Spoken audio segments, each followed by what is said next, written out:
Mix referencing is an important practice for finalizing your mixes. It's easy to lose perspective when you've been working with the same sounds for a long time. If you don't zoom out and see how your mix compares to other tracks, you might go too far in the wrong direction. Using reference tracks is the best way to make sure that your mix translates well and holds its own against commercial recordings. Mix referencing is the process of comparing your nearly finished mix to previous mixes you've made, other versions of your mix in the same project, or commercial recordings. It sounds simple, but there are a few crucial things to consider to make your referencing as effective as possible.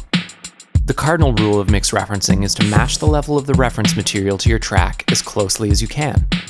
Small differences in loudness can have a surprisingly massive effect on your perception of sound. Once your levels are properly matched, you can identify which parts of your mix make it different from the reference material. Before we get too far, it's important to remember that there's no correct way for your mix to sound. Once you start comparing different recordings with a critical ear, you'll hear that the majority of mixes sound pretty different from one another. Even so, good comparisons can give you the information you need to address problems in your mix. Here are the main things to listen for. Overall EQ contour. Overall dynamics. Level and frequency range of each element. I've just exported a second attempt at a mix I've been struggling with. The song has a dense instrumental section with layers of guitar and synth, and I haven't quite been able to get it right. To confirm that I'm going in the right direction, I'll open a new project to compare my new mix with the previous one. I'll add the 2 stereo files to the timeline and change the solo mode to exclusive. In Logic Pro X, I'll do this by holding the Option key while soloing. This way I can toggle between my 2 tracks and see how the mixes stack up.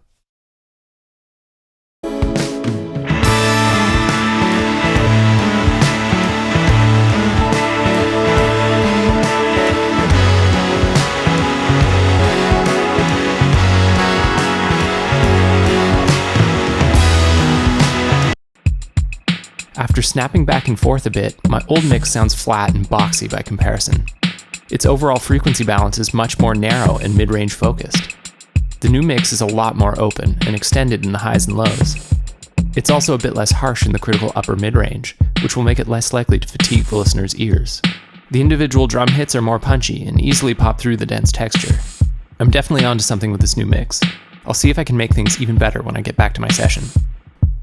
Reference everywhere on anything. Your fans listen to your music in thousands of different listening environments. To help your mix translate across the board, make sure to reference on as many different systems as you can. LANDR mastered tracks make this step easy, since you obviously can't use a meter plugin to level match on a car stereo or home hi-fi. A rough version of your track mastered with LANDR will be much closer to the level of a commercial recording right off the bat.